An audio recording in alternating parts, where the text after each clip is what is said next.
The Jason Scholars, who recruited their members from the Skull and Bones and the Scroll and Key societies of Harvard and Yale.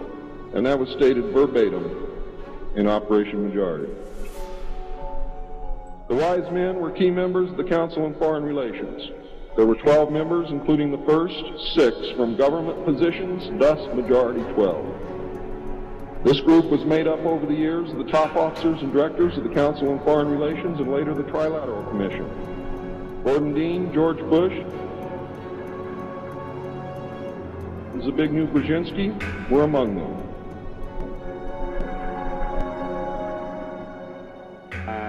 You would be a poster child for these people because you have served on the board of the Council on Foreign Relations. You helped start the Trilateral Commission, and you've been to the Bilderberger groups. Well, yes, I haven't done those for years, so that's partial redemption, I suppose. But otherwise, yes. So what is belonging to all those groups? We talked about the Trilateral Commission when you were here in 1989. But what about the association with that? Are people too close in this world? People in business too close to the governments? Well, you know, there is such a thing as insidious influence. And the question is, how does it operate? Does it involve bribery? And does it involve some sort of psychological domination of individuals? I don't believe in this notion of some sort of secret societies controlling people.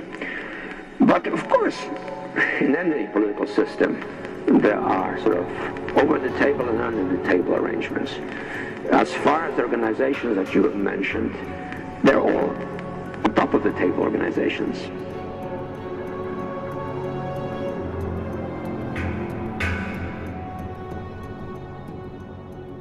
The most important, however, and influential of the Wise Men who served on MJ-12 were John McCloy, Robert Lovett, Averell Harriman, Charles Boland, George Kennan, and Dean Acheson. Their policies were to last well into the decade of the 70s, and it is significant that President Eisenhower, as well as the first 6 MJ-12 members from the government, were also members of the Council on Foreign Relations.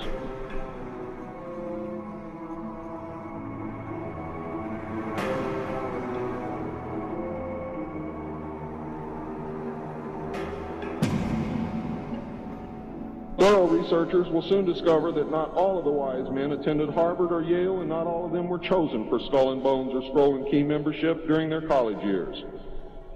You'll be able to quickly clear up this mystery by obtaining the book The Wise Men by Walter Isaacson and Evan Thomas, Simon & Schuster, New York.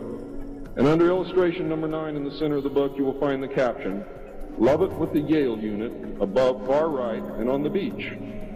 His initiation into Skull and Bones came at an air base near Dunkirk. I have found that members were chosen on an ongoing basis by invitation based upon merit, post-college, and was not confined to only Harvard or Yale attendees. It also had something to do with how much money your family had, unless you were a military officer. A chosen few were later initiated into the Jason Society. They're all members of the Council on Foreign Relations, and at that time were known as the Eastern Establishment. This should give you a clue to the far-reaching and serious nature of these most secret college societies. The Jason Society is alive and well today, but now includes members of the Trilateral Commission as well. The Trilateralists existed secretly several years before 1973 because I saw the name of the Trilateral Commission in the documents in 1971. The name of the Trilateral Commission was taken from the alien flag known as the Trilateral Insignia. And that should give you some clue as to how much trouble you're in.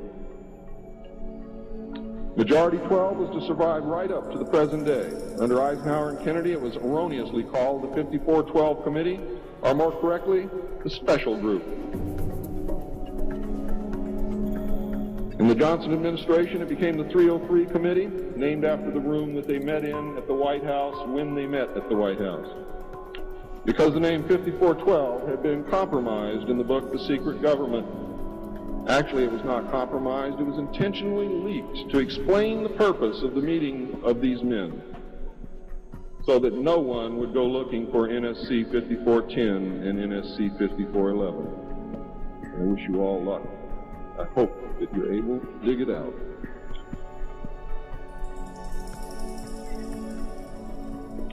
Actually, NSC 5412/1 was leaked to the author to hide the existence of NSC 5410.